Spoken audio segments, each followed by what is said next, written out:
What is up, my friends? Welcome back to another video, and today we are taking a look at the percussion section. We're down to the last few videos here of the orchestra crash course, and I'm really excited to go over the percussion because even though it's not my most widely used section of the orchestra, it's definitely one of the most important. So I want to give you a quick overview, go over some of the instruments, and then talk about the ones that I personally use the most.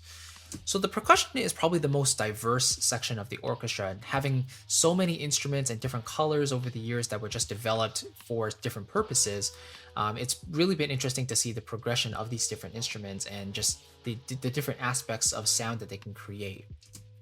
The earliest instruments included like the timpani, the snare drum, bass drum, triangle, and cymbals, all like mainstays in the regular symphony orchestra. And during the classical period, the percussion section was generally used to reinforce tutti moments where, every instrument is playing and the tonic and dominant in the timpani to emphasize those important notes of the scale. Also for general rhythmic patterns and color, the percussion really is to provide the rhythmic function of the orchestra for us. Then during the Romantic period, there were other instruments added like the castanets, tambourine, xylophone, glockenspiel, tubular bells, and the anvil. Of course, there were more as well, but these are just some of the ones that I could think of. And then in the 20th century, you have even more like the vibraphone, marimba, bongos, maracas, for more ethnic sounding music. And I believe there are like more and more instruments that are being created every so often. So yeah, it really is limitless, the amount of textures and sounds you can get from the orchestra percussion. So let's talk about some of the very common percussion instruments. The timpani we talked about is where you strike one note at a time, is quite ringing and resonant, and you can also do trills and tremolos with the timpani. The snare drum has a bright and punchy sound. Think of like the military, like that. A very precise and responsive sound, big attack, and a quicker decay as well. The bass drum has a deep resonant sound. It's non-tonal, and the heads are usually made of calfskin or plastic. Then we have countertoms, which are available in different sizes and pitches and can be tuned. These definitely highlight hits, underline rhythms, or other rhythmic patterns. They can even fill in different transition moments into larger sections as well. The cymbal is like the common emphatic moment percussion instrument, right?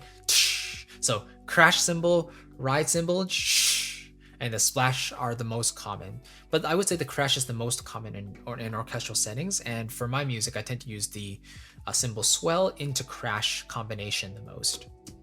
For mallets, there are 2 rows of bars arranged kind of like a piano keyboard, and the players can perform up to 3 mallets per hand in all instruments except the glockenspiel. Common notes between chords are good, and they can trill or tremolo as well. Generally, there are 3 types of mallets: soft, medium, and hard for different attack types. The xylophone is another really interesting one. It has a very powerful and sharp sound, and typically only one is needed in the orchestra. They can also be played with up to 6 mallets, like 3 per hand type of thing. The glockenspiel is one of my favorites. It has a kind of a similar sound to the piccolo flute and can cut through dense passages. Typically, I would use these to accentuate really magical moments in the score at the very top, to kind of like create like a magical or Disney style type of feel to it. Then we have the tambourine, which is usually played with the hands or the mallets, and you can usually play by striking or shaking it. So both very common ways. And then we have the triangle, which is a very high, pure, and sharp instrument, and it produces a really interesting sound there as well, and typically a long decay. So you'll usually either have ding ding ding ding ding ding with a triangle, or you'll hit it once and let the sound ring out for many bars on end, depending on the needs of the score. And finally, the chimes, the tubular bells, are also widely used as well. They have a wide dynamic range, but not super agile because there's like 2 rows of them usually, and you kind of have to move around to hit them. So they typically sound like church bells. They have a very ringing sound as well, a long decay. Let's move on to a couple more percussion instruments that are maybe a little less common. The marimba has a rich, round, and a more resonant sound than the xylophone and can be played up to 6 mallets as well. The vibraphone contains a motor, so it's like electronic, and it creates a rich and warm tone with a longer tail than without the motor or the fan activated, and can be used with up to 6 mallets. The timbales, I think that's how you pronounce it, have a similar technique of playing as the tom-toms. They can be played with the hands alternating. Then we have the crotales, which are loud, piercing, bright sound and they have long tails as well, and you can dampen them if you need them to. If you need to. Bongos are very virtuosic. They can be very, very virtuosic, but they usually give us quite an ethnic sound. I think they're especially used in, like, let's say Cuban music or something, right? So very, very common sound. You can create pretty complex rhythms with those as well. They're pretty easy to play. You can use your fingers or mallets to play those. And then congas can be very virtuosic as well, with complex rhythmic patterns, and they're quite large, played with hands. Very interesting. We have the tam-tam, which is basically a long flat bronze disc, and you can strike near the edge for a higher pitch or near the center for a deeper and a louder tone. Then we have the anvil, which has a fairly soft tone but can cut through the entire orchestra in fortes, like triple forte, usually played with strikes. Wood blocks are, as they sound, literally wood blocks, and you can use single strokes or rolls to play them, and they can play quick passages involving all parts of the set. Tempo blocks come in a few different sizes with different pitches and are played similar to the wood blocks. And the claves or clavs are like a pair of wooden sticks, which one is higher in pitch and one is lower. The high pitch has a short decay to it, and it's a good alternative to the wood blocks. So notice how a lot of these instruments kind of have alternative ones to them, or you could say complementary pairs to them, which is kind of cool. Then we have the castanets, which are shell-shaped pieces of wood, which are then clicked against each other, which creates a high and sharp sound with a very short decay. And finally, we have the maracas, which are made of dried gourd with dried seeds inside, which creates a piercing and colorful sound. So I think a library like Cineperc, for example, contains all these different instruments, and you can get a sense of what they sound like just by pulling in those patches and just playing them. So even if you don't have that library, you can even go on YouTube or Google and just search up, these individual instruments to get a sense of what they sound like to the ears. So which are the ones that I typically tend to use myself? Well, I like to use the bass drum a lot because it gives me a nice emphatic moment on downbeats and climax moments. So it's non-tonal, but it gives you a really nice thumping low end moment there. I also like the timpani, which is like a toned version of the bass drum, tonal version.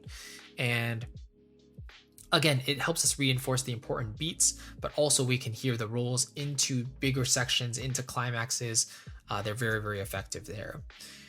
Toms I like to use for building into following sections, which have plenty of mid and low end as well, but you can also have high toms too. Lots of variation there. Glockenspiel is another favorite of mine.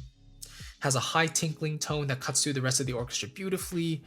I just put John Williams sound, but you can really use it however you like, but just keep in mind it is a higher instrument and the decay is very long, so you're going to hear that instrument for a while. And then also the tubular bells are very common, which again have like a church bell sound to create a deep cinematic tone. Kind of you would use it for like a battle theme, type of thing. And then also we have the concert toms, which are perfect for extra oomph and rhythm and are ideal for patterns and lead-ins. Okay, so yeah, those are pretty much the percussion instruments that I like the most. And the cymbals I can't leave out as well. Like I said at the beginning, the cymbals are probably my most used ones for emphatic moments in combination with the bass drum and timpani, but these are great for climactic downbeats and unique chords as well, just to like emphasize the uniqueness of a certain chord. Like maybe I hear a flat something like, that we haven't heard before, then I'll use it to emphasize that moment, But yeah, generally in more traditional concert music or film music, these are pretty commonly used percussion instruments, So I think all in all, if we can appreciate the different sounds and what they offer, it'll just expand our palette and it'll give us so many more options to choose from when we write our next piece of music that requires percussion. But yeah, maybe you have some favorite instruments of your own that you like to use regularly. Please let me know in a comment below what percussion instruments you like to use in your productions. I'd love to hear from you and see what your arrangements are kind of like there. And again, if you don't have my 10 steps to a clear orchestral sound guide, I definitely recommend you check it out. It's a totally free guide. You can access it from the description box below.